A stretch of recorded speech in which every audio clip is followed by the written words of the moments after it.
Hello students, today we will discuss about vector product.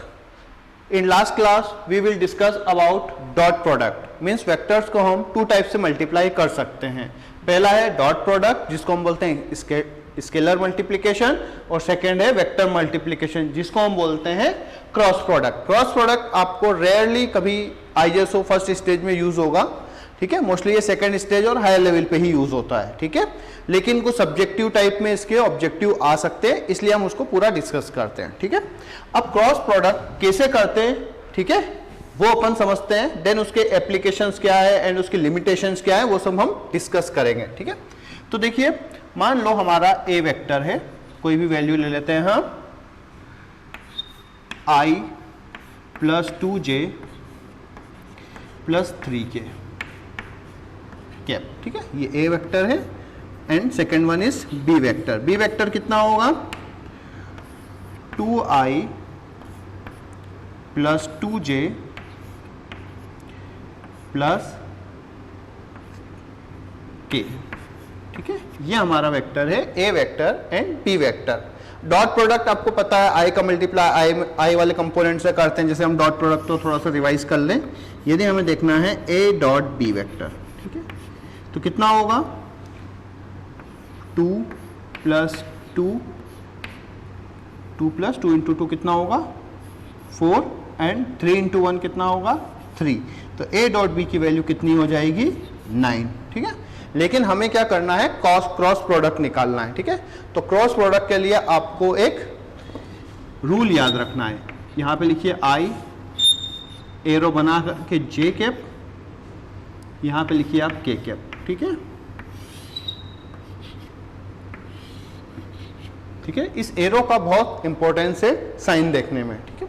तो देखिए, आई cross जे करेंगे तो हमें मिलेगा के. देखिए, आई क्रॉस जे कैप कितना होता है के कैप. समझ में आया, आई क्रॉस जे कितना होता है के कैप. सिमिलर जे क्रॉस के क्या होगा आई कैप, जे कैप क्रॉस के कैप कितना होगा आई कैप. सेम एज के क्रॉस आई कितना होगा जे कैप, के कैप क्रॉस आई कैप कितना होगा आपका जे कैप. समझ में आया, मतलब सीक्वेंस में देखना. यदि हम अपोजिट सीक्वेंस में आते हैं तो वहां पे क्या आएगा, माइनस साइन आएगा, ठीक है. तो वो कितना होगा, यहां से स्टार्ट करते हैं. आई क्रॉस के, आई क्रॉस के कितना होगा माइनस जे कैप, ठीक है, क्योंकि हम अपोजिट सीक्वेंस में जा रहे हैं, ठीक है. के क्रॉस जे कितना होगा, के कैप क्रॉस जे कैप कितना होगा माइनस आई. अब देखते हैं जे क्रॉस आई कितना होगा, गेस करिए, आई कैप कितना होगा माइनस के कैप, ठीक है.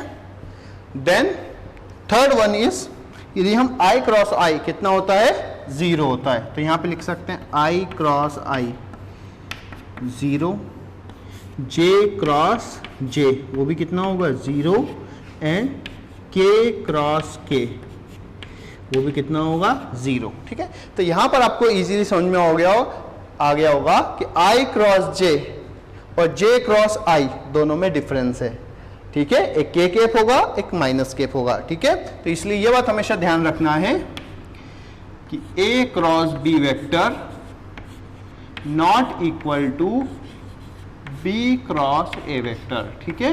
ये इक्वल नहीं होते हैं, ठीक है. तो पहले किसका मल्टीप्लाई करना है ये भी आपके लिए इंपॉर्टेंस रहेगा, ठीक है. तो अब देखिए यहां पे हम क्या करते हैं, ए क्रॉस बी की वैल्यू निकालते हैं, ठीक है. तो देखिए A cross B value put कीजिए. ए क्रॉस कितना है i plus 2j plus 3k cross 2i plus 2j plus k. तो देखिए i क्रॉस i कितना होगा 0, तो इसको छोड़ देते हैं. i क्रॉस j, तो देखो 1 इंटू 2 कितना हो गया 2. i क्रॉस j कितना होता है वहां से देखिए k, same as i cross j वाला हो गया, आई क्रॉस के तो 1 इंटू 1 कितना होगा 1, एंड आई क्रॉस के कितना होगा माइनस जे, तो 1 इंटू माइनस जे। सिमिलर जे वाले को मल्टीप्लाई करते हैं, 2 इंटू 2 कितना हो गया 4, जे क्रॉस आई, जे क्रॉस आई कितना होगा माइनस के, जे क्रॉस जे 0 होगा, जे क्रॉस के कितना होगा आई, तो 2 इंटू 1 कितना हो गया 2, एंड जे क्रॉस आई कितना होगा, सॉरी जे क्रॉस के कितना होगा आई। अब लास्ट वन देखिए, के वाले का मल्टीप्लाई कीजिए, तो देखिए 3 इंटू 2 कितना होगा 6, के क्रॉस आई, के क्रॉस आई देखिए कितना होगा जे, के क्रॉस जे कितना होगा माइनस आई, तो कितना होगा वो भी कितना होगा plus 6 into minus I, and के क्रॉस के कितना होगा 0, सबको ऐड कर दीजिए, तो देखिए यहां पर कितना है 2k एंड 4k, तो कितना हो जाएगा माइनस 2k।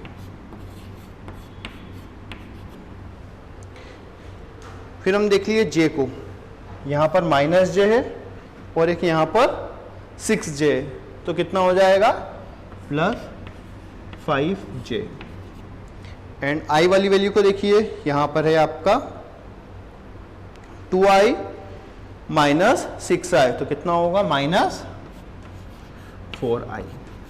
ठीक है, तो ये आपकी वैल्यू हो गई a क्रॉस b। क्लियर है?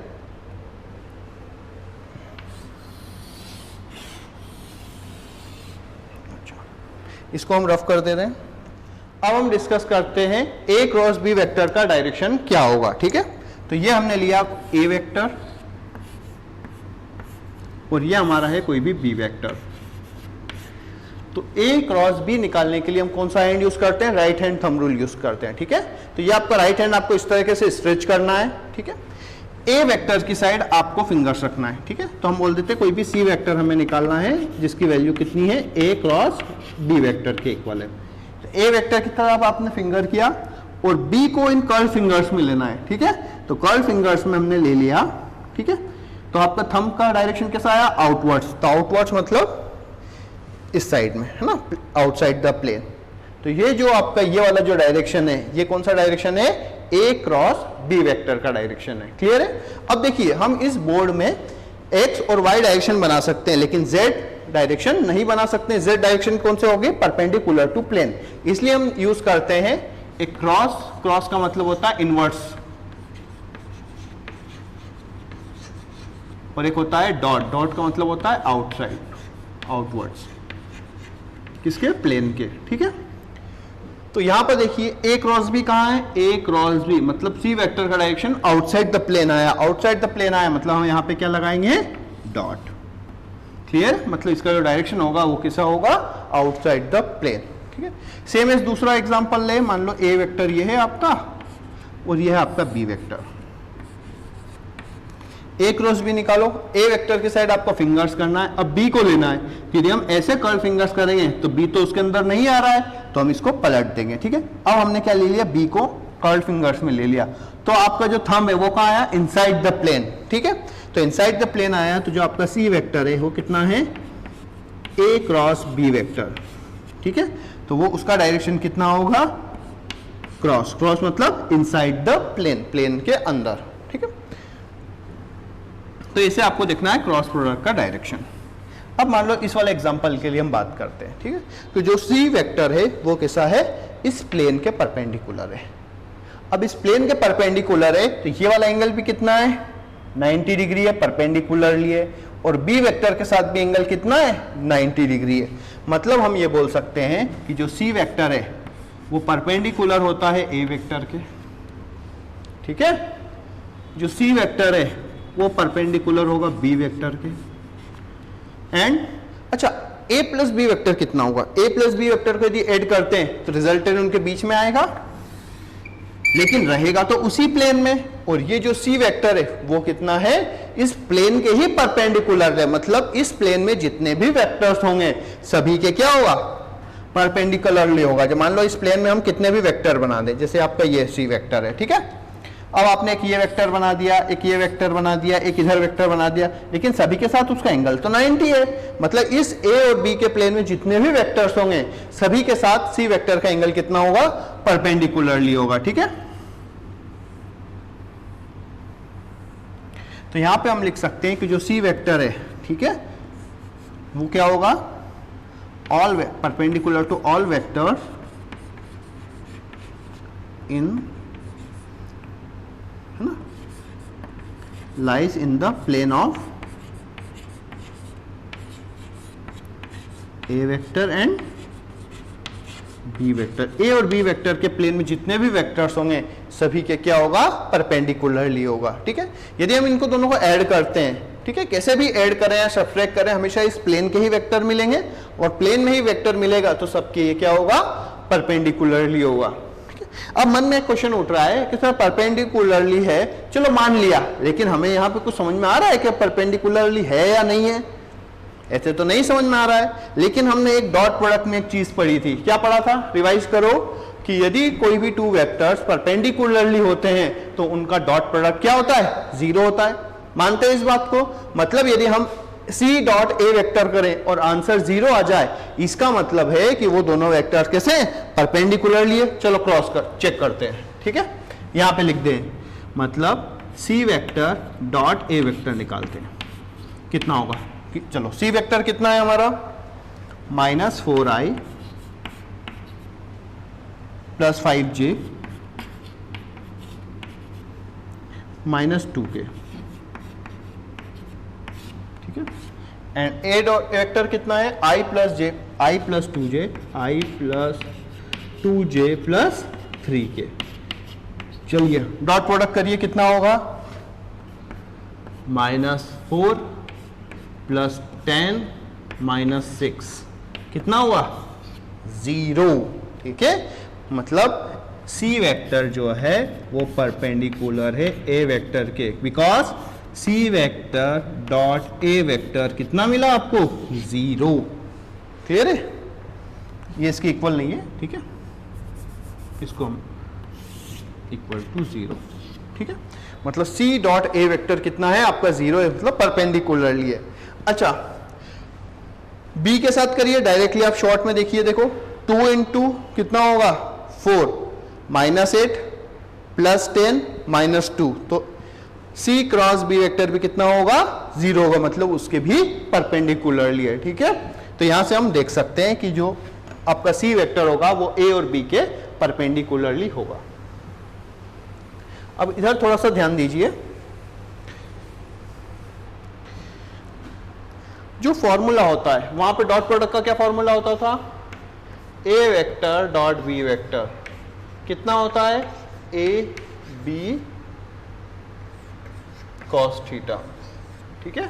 तो यहां पे कितना होता है, सेम होता है, थोड़ा सा डिफरेंस होता है, a vector cross b vector equals to कितना होता है, a b साइन थीटा।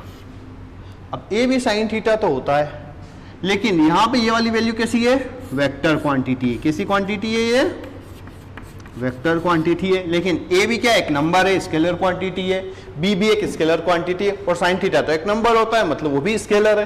तो वेक्टर के इसके इक्वल स्केलर क्वांटिटी हो सकता है क्या, नहीं, वेक्टर के इक्वल वेक्टर होगा, स्केलर के लिए स्केलर होगा। तो यहां पे एक फॉर्मूले में होता है एन कैप, जहां एन कैप क्या है, is unit vector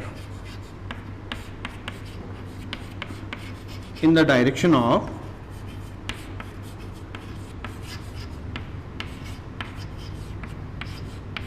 A cross B vector. मतलब जो आपका एन कैप वेक्टर है वो A क्रॉस B वेक्टर की डायरेक्शन का क्या है, यूनिट वेक्टर, क्योंकि इस स्केलर क्वांटिटी को वेक्टर क्वांटिटी में बदलने के लिए हमने क्या किया, यूनिट वेक्टर का मल्टीप्लाई किया। यूनिट वेक्टर क्या होता है, जिसका मैग्नीट्यूड 1 होता है और डायरेक्शन कैसी होती है, ओरिजिनल वेक्टर के जैसा, है ना। और इसका यूज क्या है, to provide direction without change in magnitude. मतलब इस स्केलर क्वांटिटी में यदि हमने एन कैप का मल्टीप्लाई किया तो उसने क्या प्रोवाइड किया, डायरेक्शन प्रोवाइड किया है, लेकिन मैग्नीट्यूड में कोई चेंज नहीं किया है, ठीक है। यदि हम इसका स्केलर वाला फॉर्मूला लिखें, मतलब इसका मॉड निकालें, तो कितना होगा, ए क्रॉस बी वेक्टर का जो मॉड होगा, ये एरो है, ठीक है, किसके इक्वल होगा, ए बी साइन थीटा के। आ गई बात समझ में, ठीक है। अब देखिए यदि आपको है ना, ए क्या है, ए वेक्टर का मैग्नीट्यूड, बी क्या है, बी वेक्टर का मैग्नीट्यूड, थीटा क्या है, angle between A vector and B vector. अब यहां पे आप क्या थीटा निकाल सकते हो, बताओ, बिल्कुल निकाल सकते हो, लेकिन आपको मान लो ए और बी वेक्टर दिए, इनके बीच का एंगल निकालना है, तो एक ये वाला फॉर्मूला है, डॉट प्रोडक्ट से भी निकाल सकते हैं, ए डॉट भी निकाल लो, उसको ए बी से मल्टीप्लाई कर दो तो आपको कॉस थीटा मिल जाएगा, ठीक है। तो थीटा कितना लिख सकते हो, कॉस इनवर्स करके लिख सकते हो, है ना। चलो लिख के बता देते हैं, तो थीटा कितना होगा यहां पर, cos inverse A dot B vector upon A B, ठीक है। देखो अपन ने क्या किया, इसको मल्टीप्लाई किया और थीटा कॉस को इधर लेके गए तो वो इनवर्स फॉर्म में लिख दिया। यहां पे आप कितना लिख सकते हो, sine theta equal to, sine theta equal to लिख सकते हो मॉड, मॉड मतलब मैग्नीट्यूड, ठीक है, ए क्रॉस, अच्छा मैग्नीट्यूड निकालना आता है ना, रूट के अंदर इसका होल स्क्वायर प्लस इसका होल स्क्वायर प्लस इसके होल स्क्वायर का सम, है ना, A dot B upon A B. तो थीटा इक्वल टू कैसे लिख देंगे, साइन इनवर्स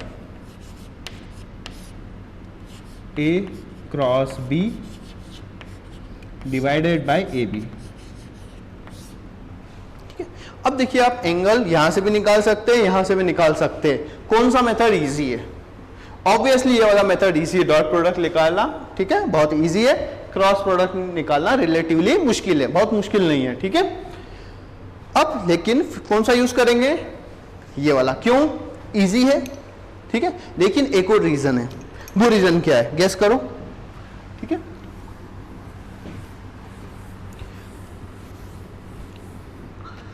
वो रीजन ये है कि देखिए 0 टू एंगल कहां से कहां तक हो सकता है, 0 टू 180 डिग्री तक हो सकता है, कितना हो सकता है, 0 टू 180। तो cos थीटा जो होता है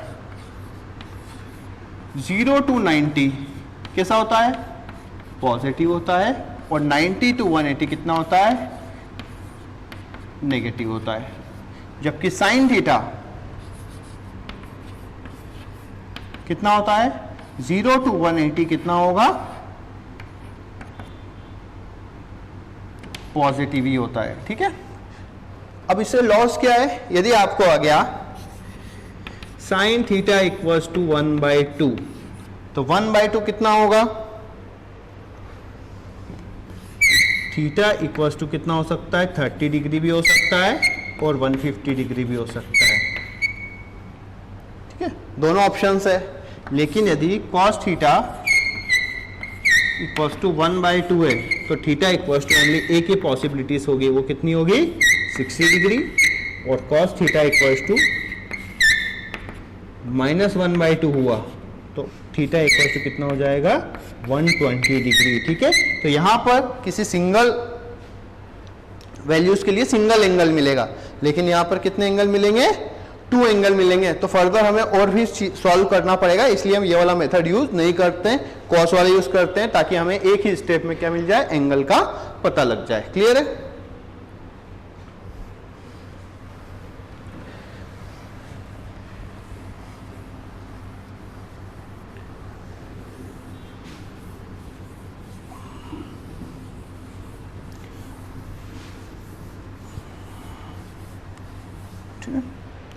अब देखिए आपको ये भी पता लग गया होगा ए क्रॉस बी वेक्टर कितना होगा, ये ए वेक्टर है, ये बी वेक्टर है, ठीक है।